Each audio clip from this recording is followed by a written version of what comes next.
Hello everyone, welcome to Prime Recaps. Please like and subscribe the channel. It will make us happy and help us keep making more videos like this. Today, I will be explaining a movie titled 300, an American epic historical film, released in the year 2006. The customs of the Spartans were harsh. When an infant boy is born, he will be inspected. If he were small, puny, sickly, or misshapen, he would have been discarded. They raised their boys to be baptized in the fire of combat from the time they could stand. In combat training, a small boy's loss of his weapon earns him a bloody lip from his father. He was taught never to retreat, never to surrender, and death on the battlefield in service to Sparta was the greatest glory he could ever achieve. At age 7, each young boy is torn from his mother and taken into a world of violence. The agoge is a form of combat that forces the boys to fight, steal, be starved, and kill if necessary. He was constantly tested, tossed into the wild, left to pit his wits and will against nature's fury. It was his initiation that he would return home, glorious as a Spartan, or not at all. At age 15, the young king-to-be, Leonidas, lures a wolf into a narrow passage so that he can kill it. He returns home to be crowned king. Years later, a Persian messenger visits King Leonidas, requesting Sparta's submission to King Xerxes. King Leonidas was insulted by their attitude. They brought the crowns and heads of conquered kings to threaten Leonidas, insulted the queen of Sparta, and threatened the people with death. Through these actions, Leonidas kicks the messenger into a well. Acknowledging the threats of Xerxes' invasion force, he visits the Ephors, priests of the old gods.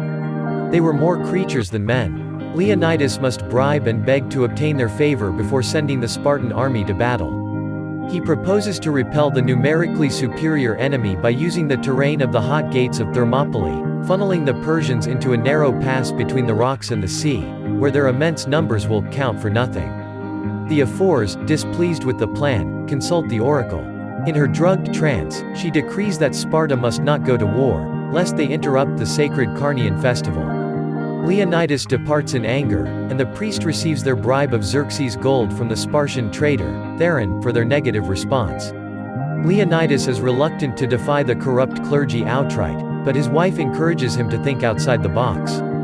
Leonidas chooses to take 300 of his best soldiers as his bodyguard on a leisurely walk to the hot gates. Some members of the council came to stop Leonidas, saying he should listen to the words of the oracle. Leonidas told them that Sparta wouldn't go to war. His wife says goodbye, telling him to come back with his shield or on it, and gives him a necklace. On the road they meet some allies, who are shocked that the Spartans are sending such a small force. Leonidas asks the professions of the allied army, who are craftsmen and artisans. He points out that he has brought more soldiers than they.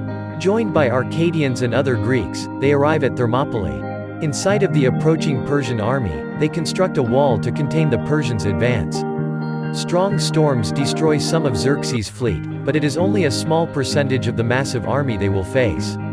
A horribly disfigured man, Ephialtes, comes to see Leonidas to warn him of a disused goat path at the rear of his position. Ephialtes claims that his parents fled Sparta at his birth to save his life. He hopes to redeem them by fighting for Leonidas. Leonidas explains that each Spartan warrior is a key part of the phalanx, and asks Ephialtes to show that he can lift his shield high enough to properly defend his fellow warriors. When it becomes evident that he cannot, Leonidas gently tells him to care for the fallen instead. Ephialtes' fondest hopes are crushed. A Persian emissary arrives, and finds that the corpses of the previous scouting party now make up part of the large rock wall. The Persian states that their arrows will blot out the sun, and the Spartans agree they will simply fight in the shade. The emissary's party is killed. Prior to the battle, the Persians demand that the Spartans drop their arms and surrender. Leonidas refuses and challenges the Persians to come and take their weapons from them. With their tightly knit phalanx formation, the Spartans funnel the Persians into the narrow terrain, repeatedly rebuffing them and inflicting heavy casualties. Xerxes, impressed with Spartan fighting skill, personally approaches Leonidas to persuade him to surrender. He promises Leonidas wealth and power in exchange for his loyalty. Leonidas declines, promising instead to make the god king bleed, and turns to rejoin his army. Dismayed at the refusal, Xerxes sends his masked personal guard, the Immortals, which name the Spartans also prove false. The battles continue, with the Spartans prevailing over soldiers and animals drawn from the vast reaches of the Persian Empire, from Mongolian barbarians and Eastern chemists to African rhinoceroses and Indian war elephants. However, some of the brave Spartan warriors are killed, and it becomes clear that more will follow. Ephialtes goes to Xerxes, and agrees to show the goat path to the Persians in exchange for a uniform, along with promises of women and wealth. Xerxes will grant Ephialtes his wish if he will kneel before the god king. Back in Sparta, Queen Gorgo has been trying to convince the council to send help to Leonidas. A friendly councilman arranges for her to speak, but explains that she will need Theron on her side. Theron agrees to help her if she will sleep with him, so she does. At the Hot Gates, the Spartans learn they have been betrayed, and know their fight is doomed. The Arcadians retreat in the face of certain death. The Spartans refuse to follow. Leonidas orders a reluctant Delios to return to Sparta and tell of their inevitable deaths. In Sparta, Queen Gorgo makes her appeal to the council. Instead of supporting her as promised, Theron betrays her, accusing her of adultery. Enraged, Gorgo snatches a sword and stabs Theron, rupturing a bag of gold hidden in his robe.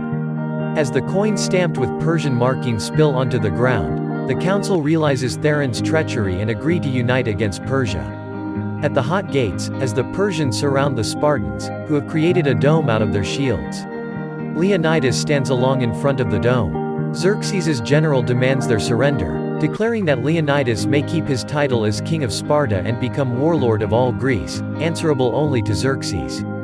Ephialtes urges this as well, to which Leonidas remarks, "May you live forever," an insult from a culture valuing death and valor in battle.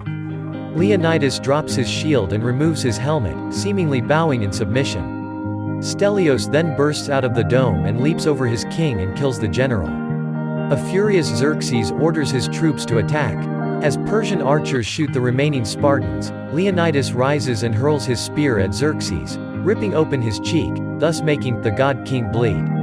Xerxes, visibly shaken by this reminder of his own mortality, watches as the remaining Spartans perish beneath the combined might of his army. Leonidas himself marks his final moments by telling his wife aloud that he loves her. A rain of arrows falls upon him and the screen goes black. Back in Sparta, Delios gives the necklace to Queen Gorgo and tells her of her husband's fate.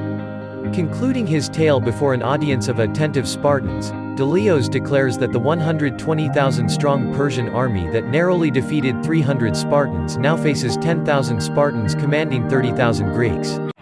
Praising Leonidas' sacrifice, Delios leads the assembled Greek army into a fierce charge against the Persian army, igniting the Battle of Plataea.